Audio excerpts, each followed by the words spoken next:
ጆኒ ጂጂሱ ሴዶ ማርሻልን ካሸነፈ ሃይማኖቴን እቀይራለሁ። ይሄን ያልኩት እኔ ሳልሆን ይሄ ሰው ነው። በጆኒ ጂጂሱ ሴዶ ማርሻል ከተሸነፈ ወላሂ ላዚም ሃይማኖቴን እቀይራለሁ። የጆኒና የሴዶ ፍልሚያ ሃይማኖታዊ ውድድር ወይንስ ስፖርታዊ ውድድር? ይሄ የደከመ ማህበረሰብ ተቻለች ምን ይጠቅማል? እቺ ንግግር ሚኪ ማይኮን ዛሬ ድረስ ዋጋ ያስከፈለችው ነው። ሚኪ ማይኮ ምን አጋጠመው? ወንዶች ለአንድ ቀን ሴት ብትሆኑና ሴቶች ደግሞ ለአንድ ቀን ወንድ ብትሆኑ ምን ታደርጉ ነበር? አንድ ቀን ወንድ ብትሆኚ ምን ታደርጊ ነበር? ብዙ ቺኮችን አስረግዛቸዋለሁ። ብዙ ሴቶችን አወጣቸውና ብዙ ድንግሎችን እበላ ነበር። እጅግ በጣም ያሳዝናል። ይሄን ቪዲዮ ከ18 ዓመት በታች የሆኑ ልጆች እንዲያዩት አይመከርም። ሴት ህፃናት ልጆች ያላችሁ ቤተሰቦች ይሄንን ቪዲዮ ሳታሳልፉ አዳምጡን። በሴዶና በጆኒ ፍልሚያ ዙሪያ በጣም ብዙ ሰዎች ብዙ ነገር ሲሉ እዚህ ሶሻል ሚዲያ ላይ ሰምተናል። አንዳንድ ሰዎች ደግሞ የእነዚህን ሁለት ሰዎች ፍልሚያ ስፖርታዊ ውድድር ሳይሆን ሃይማኖታዊ ፉክክር ለማድረግ የሚሞክሩ ሰዎች አሉ። እስኪ አንደኛው ሰውዬ ያለውን አዳምጡ። እኔ ወላሂ ላዚም ነው የምላችሁ በጆኒ ጂጂሱ ሴዶ ማርሻል ከተሸነፈ ወላሂ ላዚም ሃይማኖቴን እቀይራለሁ። ሃይማኖቴ ውድድሩ ሲጀመር ባይካሄድ ደስ ይለኛል። ምክንያቱም እኔ ከ666 ጋር ውድድሩ የሚካሄድ ነው ይመስለኝ። ግን የአላህን ስም ጠርቶ አሸናፊው አላህ ነው። ምክንያቱም አቅም የአላህ ነው ያለ ሰው ነው ሴዶ ማርሻል ማለት። እኔ በእነ መስፍን ብሩ ቢሸነፍ ምንም አይመስለኝም። ምክንያቱም መስፍን ብሩ ቢያሸንፍ የሚለውን አውቀዋለሁ። ክብር ለድንግል ማርያም ልጅ ለሆነው ለኢየሱስ ክርስቶስ ነው የሚለው። ቢያንስ ለእናትና ለልጁ እያለ ኦርቶዶክስም ቢሆን ክርስቲያን ፕሮቴስታንት እኮ ያመሰግናል። ጆኒ ጂጂሱ እኮ ንቃተ ህሊናን እንኳን አሸንፎ ምንድነው ያለው? እያንዳንዳችሁን አሰልፌ እዚህ ላይ አረፈርፋችኋለሁ። ምን እላችኋለሁ? አስተግፊሩላህ ላዚም እኔ የአላህን አቅም የማቅበት ውድድር ነው ይሄ ወላሂ ላዚም እኔ ማለት ነው። ይሄን ውድድር እምነት በሌለው ሃይማኖት በሌለው ሰው ሴዶ ማርሻል ከተሸነፈ ይሄ ወላሂ ላዚም እኔ ሃይማኖቴን እቀይራለሁ። አላህ አቅሙን ካላሳየኝ ወላሂ ላዚም ነው የምላችሁ። ወደ ሃይማኖት አዞርኮ እንዳትለኝ። እኔ በኦርቶዶክስ በፕሮቴስታንት እምነት ባለው ሰው ሴዶ ማርሻል ቢሸነፍ ምንም አይመስለኝም። ወላሂ ላዚም ነው የምልህ።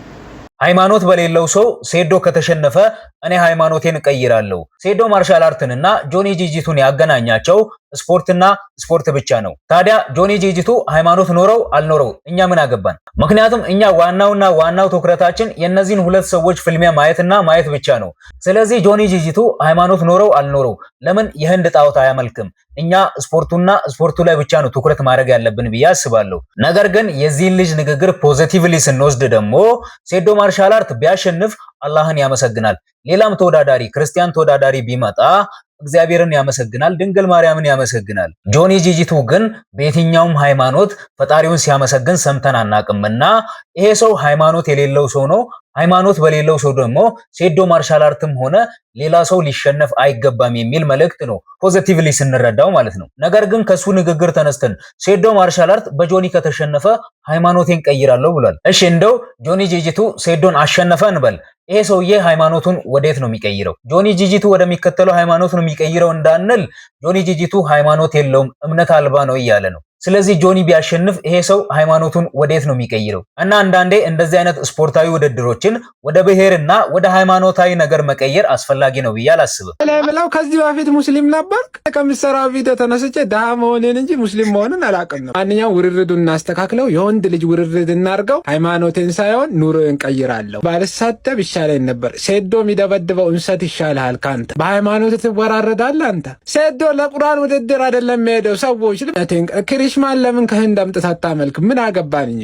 እውነት ነው። ሴዶ ማርሻል አርት ሃይማኖቱን ወክሎ አይደለም ከጆኒ ጋር የሚጋጠመው ወይንም ለሃይማኖቱ አይደለም የሚፋለመው። ስለዚህ ቀልድም ይሁን እውነት በሃይማኖት መወራረድ ተገቢ አይደለም ብዬ አስባለሁ። እና ሌላኛው እኔ በጣም ያሳቀኝ ነገር ምንድነው? ሞጣን ታውቁታላችሁ አይደለ? ሞጣ ምን አለ? ሴዶም ሆነ ጆኒ ዝም ብሎ ነው የሚያፈሉት እንጂ እኔ ሁለቱንም በአንዴ ብገጥማቸው አሸንፋቸዋለሁ እያለ ነው። ሁለቱ ሴዶ ነው ምናምን ያልካቸው እኔ ጊዜ ቢኖር ኢትዮጵያ መግባት አልችልም፣ ፖለቲከኛ ነኝ እንጂ። እሺ ሁለቱን እኔ መግጠም እችላለሁ በአንድ ሪንግ ውስጥ። ኖካውት ነው የማደርገው በቃ በማይክሮ ሰከንድ ሁለቱን። አቤት ኖካውት ነው የማደርገው 30 ሰከንድ ብቻ ነው።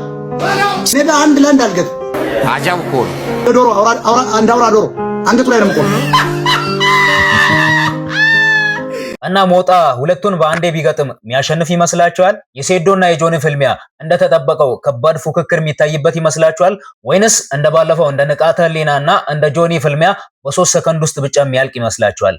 ከሴዶና ከጆኒ ማን ያሸንፋል? እስኪ እናንተ ግምታችሁን አስቀምጡ። ይሄ የደከመ ማህበረሰብ ተቸኝ አልተቸኝ እኔ ምን ይጠቅመኛል? እቺ የሚኪ ማይኮ ንግግር የደከመ ማህበረሰብ ተቻለች ምን ይጠቅማል? በብዙ ትርክትና በብዙ ውሸት አይምሮ የተሞላ ማህበረሰብ ስለሆነ ይሄን ህዝብ አታልም ኦሬዲ ተመርዟል። ይሄ ሚኪ ማይኮ የሚባለው ልጅ በኢትዮጵያ የፕራንክ ቪዲዮዎችን ዩቲዩብ ላይ በመልቀቅ የመጀመሪያዎቹ ከሚባሉት ሰዎች አንዱ ነው። ታዲያ ይሄ ልጅ ትንሽ ዝናና ትንሽ ዕውቅና ትንሽ ገንዘብ ሲያገኝ አንድ ፖድካስት ላይ ቀርቦ አሁን የሰማችሁትን ንግግር ተናገረ። ይሄ የደከመ ማህበረሰብ፣ ይሄ አስተሳሰቡ የወረደ የተመረዘ ማህበረሰብ ተቸኝ አልተቸኝ እኔ ምን አገባኝ፣ እኔ ምን ይጠቅመኛል የሚል ንግግር ተናገረ።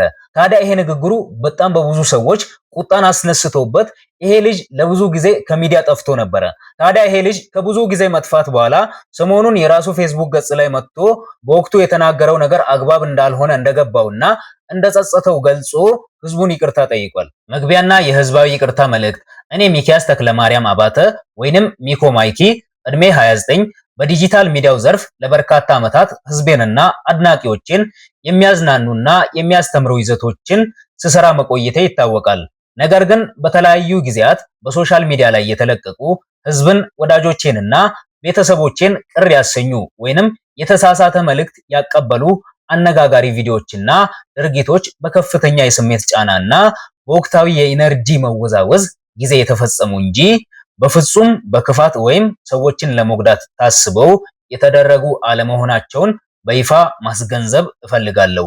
ለተፈጠሩት ስህተቶች ሙሉ በሙሉ ኃላፊነት እየወሰድኩ አድናቂዎቼ፣ ጓደኞቼና ቤተሰቦቼ እውነታውን ተረድታችሁ በይቅርታ እንድታልፉኝ በአክብሮት እጠይቃለሁ። እና እዚህ ጋር አንዳንድ ሰዎች ሚኪ ማይኮ ማህበረሰብን እንደ ማህበረሰብ ህዝብን እንደ ህዝብ ቢሆንም የተሳደበው ነገር ግን ጥፋቱን አምኖ ይቅርታ ከጠየቀ እንደ ማህበረሰብም ሆነ እንደ ግለሰብ ይቅርታ ልናደርግለት ይገባል የሚሉ ሰዎች አሉ። ሚኪ ማይኮ ይቅርታ ጠይቋል። እንግዲህ አንድ ማህበረሰብ የራሱ ፍርድ ቤት ያስፈልገዋል የምለው ለዚህ ነው። ስለዚህ ሚኪ ማይኮ ጥሩ ምሳሌ ነው የሚሆንልን። ከዩቲዩብ መንደር ቀድሞ የመጣ ቀድሞ የተጠቀመ ነገር ግን መልሶ የደከመ ማህበረሰብ ያለ ነው። እንደዚህ እንደ ሚኪ ማይኮ ሊቀጣው ይገባል። ሚኪን አሁን ህብረተሰቡ ይቅርታ አይበለው የማውቀው ነገር የለም፣ የኔ ጉዳይ ነው። ነገር ግን እኔ በግሌ ይቅርታ ብየዋለሁ። ስለዚህ እኔ ይሄንንም ያልከውን ነገርም ህብረተሰብን እንትን ያልከው እንደ አንድ ግለሰብ ይቅርታ አድርጌልሃለሁና ሚኪ ማይኮ ትክክለኛውን ቅጣት አግኝተሃልና ተመልሰህ ወደዛ ባለጌ መንደር ውስጥ እንዳትሄድ። በተቃራኒው ደግሞ ምንም ይቅርታ የሚባል ነገር የለም፣ ይሄ ደካማ ያልከው ማህበረሰብ ይቅርታ አደረገልህ አላደረገልህ ምን ይጠቅማል የሚሉ ሰዎችም አሉ። የደከመው ማህበረሰብ ይቅር አለ ይቅር አላለ ምን ያደርግልሃል? አይጠቅምም። ከዚህ በፊት ስትላላጥ የደከመ ማህበረሰብ ተቸ አልተቸ ምን ሊያመጣ ብለ ነበር አይደለ? አንቅሮ ተፍቶ የገባህበት ያለበት እስኪደርሳ ድረስ ዘጋ። አዘናግተ መምጣት ነው ባንተ ቤት። የኢትዮጵያ ህዝብ የረሳ ይመስላል እንጂ መቼም አይተው። መቃብርህን አርቆ ነው የሚቆፍርልህ። አትጃጃል። ህዝብ ተሳድበ ህዝብ አንጓጠ የትም አትደርሳትም። ይቅርታ ብለ ራሱ አንፋታም። መቃብርህን አርቀን እንቆፍርልሃለን። ከህዝብ ጋር መጣላት መጨረሻው ጥሩ አይሆንም። ለዛውም የሱን ቪዲዮ እያየ ለሱ እድገትና ስኬት ምክንያት የሆነውን ማህበረሰብ የደከመና አስተሳሰቡ የላሸቀ ማህበረሰብ ነው ማለት በጣም ያሳዝናል። ነገር ግን ይሄ ልጅ በወቅቱ የተናገርኩት ነገር አግባብ አልነበረም፣ አሁን ላይ ተጸጽቻለሁ፣ ስለዚህ ማህበረሰቡ ይቅርታ ያደርግልኝ ያለ መምጣቱም አንድ ነገር ነው። ነገር ግን አንዳንድ ሰዎች የዚህ ልጅ ነገር አያሳምንም፣ ልጁን የምናውቀው እኛ በፕራንክ ቪዲዮዎች ነው። ታዲያ አሁንም ይቅርታ ብሎ መጥቶ በኋላ ላይ ደግሞ አይ ለፕራንክ ነው ይቅርታ ያልኩት የምሬን አይደለም ሊል ይችላልና ልጁን እንዳታምኑት የሚሉ ሰዎች አሉ። ይቅርታ ከምንም ነገር በላይ ነው። ታዲያ ህብረተሰቡ ለሚኪ ማይኮ ይቅርታ ሊያደርግለት ይገባል ብላችሁ ታስባላችሁ? ወይንስ የተናገረው ነገር ይቅርታ የሚያስብለው ወይንም ይቅርታ ሊያስደርግለት የሚችል ነገር አይደለምና ምንም ይቅርታ የሚባል ነገር የለም ከሚሉት ወገን ናችሁ? እስኪ እናንተ ሐሳባችሁን ኮሜንት ላይ ተናገሩ። አሁን ቲክቶክ መንደር ላይ የመንገድ ላይ ጥያቄና መልሶች እንደ አንድ ኮንቴንት እየተበራከቱ ነው። በጣም ብዙ አስተማሪ የሆኑ ጥያቄና መልሶች አሉ፣ አዝናኝ የሆኑ ጥያቄና መልሶች አሉ። አንዳንዶቹ ደግሞ ከማህበረሰቡ ባህልና እሴት ያፈነገጡ ጥያቄዎች አሉ። ቆይ እናንተ ወንዶች ለአንድ ቀን ሴት ብትሆኑና ሴቶች ደግሞ ለአንድ ቀን ወንድ ብትሆኑ ምን ታደርጉ ነበር? ይሄ ጥያቄ አንድ ቲክቶከር መንገድ ላይ ሰዎችን እያስቆመ የሚጠይቀው ጥያቄ ነው። ታዲያ ለዚህ ጥያቄ አንዳንድ ሴቶች የመለሱት መልስ በጣም የሚያሳፍርና በጣም የሚያሳዝን ነው። አንድ ቀን ወንድ ብትሆኚ ምን ታደርጊ ነበር? ብዙ ቺኮችን አስረግዛቸዋለሁ፣ ከዛ እክዳቸዋለሁ። አላቃችሁም ብዬ እክዳቸዋለሁ። ለአንድ ቀን ወንድ ብትሆኚ ምን ታደርጊ ነበር? ብዙ ሴቶችን አወጣቸውና ወንዶች ለምን ብዙ ሴት ላይ እንትን እንደሚሉ ረዳቸው ነበር። ለአንድ ቀን ወንድ ብትሆኚ ምን ታደርጊ ነበር? ብዙ ድንግሎችን እበላ ነበር። ይህንን ቪዲዮ ሴት ህፃናት ልጆች ያላችሁ ቤተሰቦች ነገ በሴት ልጆቻችሁ መዋረድ የማትፈልጉ ከሆነ ከመከበር ይልቅ ውርደትን በሴት ልጆቻችሁ መከናነን የማትፈልጉ ከሆነ ይህንን ቪዲዮ ሳታሳልፉ አዳምጡን። አሁን ካያችኋቸው ክብረቢስ ሴቶች አንፃር ከራሳቸው አልፈው ቤተሰባቸውን በአደባባይ ወጥተው ከሚያዋርዱ አሁን ካያችኋቸው ከነዚህ ክብረቢስ ሴቶች አንፃር እባካችሁን ልጆቻችሁን በተለይም ደግሞ ሴት ልጆቻችሁን ተመልከቱ። ምክንያቱም ያለ እድሜያቸው ለሴት ልጆቻችሁ ስማርትፎን ገዝታችሁ ሰጥታችኋል። ቲክቶክ ይጠቀማሉ። ገና ልጅ ናቸው። ደጉን ከክፉ መለየት አይችሉም። የሚያዩትን ነገር ዳይሬክት ነውና የሚቀበሉት። የናንተ ሴት ህፃናት ልጆች እያዩ የሚያድጉት እንደነዚህ አይነት ክብረቢስ ሴቶችን እንደሆነ በደንብ እንድታቁ ነው። ሲቀጥል እዚህ አደባባይ ላይ ወጣችሁ ያለምንም ሀፍረት ብልግናችን ካልታወቀልን ብላችሁ አደባባይ ላይ ወጣችሁ አፋችሁን ለምትከፍቱ ልክ እንደነዚህ አይነትና መሰሎች ሴቶች አንድ ነገር ማለት ፈልጋለሁ። አንድ ነገር ብቻ ልማጸናችሁ። የናንተ ብልግና የናንተ ስግጥና እናንተን ይጉዳ። ነገር ግን ለምን ቤተሰቦቻችሁ ይጎዳሉ? እርግጠኛ ነኝ የትኛውም ቤተሰብ የናንተ አባት፣ የናንተ እናት፣ የናንተ ወንድምና እህት መባል አይፈልግም። ምን አለበት ቢያንስ ቤተሰቦቻችሁን እንደ ሴት ልጅ ወግ ማድረግ አሳይታችሁ ባታስከብሯቸው? ለምን ለውርደታቸው ቢያንስ ምክንያት ትሆናላችሁ? ችግር የለውም እንደ ሌሎች ሴቶች አታስከብሯቸው። ነገር ግን እባካችሁን በአደባባይ የወጣችሁ ቤተሰቦቻችሁን አታሰድቡ፣ አታሸማቁ። የናንተም ቤተሰብ መጠቋቆሚያ አታድርጉ። የዛች የባለጌዋ ልጅ እናት አታስብሉ እናታችሁን። የዛች የባለጌዋ ልጅ አባት አታስብሉ አባታችሁን። የዛች የባለጌዋ ልጅ ወንድም እህት መባል የሚፈልግ ወንድምና እህት የለም። ወንድም እህቶቻችሁን አታሸማቁ። ባልጉ ይመቻችሁ። ነገር ግን ብልግናችሁን ፕራይቬት አድርጉ ለራሳችሁ። አደባባይ ላይ ወጣችሁ ግን ለራሳችሁ መዋረዳችሁ ሳያንስ ቤተሰቦቻችሁን አታዋርዱ። ለነዚህ አድርሱልኝ። አመሰግናለሁ። አስረግዞ መካድና ከብዙ ሴት ጋር ግንኙነት ማድረግ የሁሉም ወንድ ባህሪ ነው እንዴ? የነዚህ ልጆች ንግግር እንደዛ ነው የሚመስለው። እነዚህ ልጆች ጋጠወጥ ሊሆኑ ይችላሉ፣ ባለጌ ሊሆኑ ይችላሉ። ነገር ግን እነዚህ ልጆች ኢንተርቪው የሚያደርገው ጥያቄ የሚጠይቀው ልጅ ራሱ ሆን ብሎ ለራሱ እይታና ለራሱ እውቅና ብሎ የሚያደርገው ነገር ነውና ልጆቹ ብቻ ሳይሆኑ ይሄን ጥያቄ የሚጠይቀው ልጅ ራሱ መጠየቅ አለበት ብዬ አስባለሁ። ምናልባት ይሄን ቪዲዮ እዚህ ማምጣቴ አግባብ ካልነበረ እኔም ራሴ ይቅርታ ጠይቃለሁ። እስኪ እናንተ ምን አይነት ሐሳብ አላችሁ?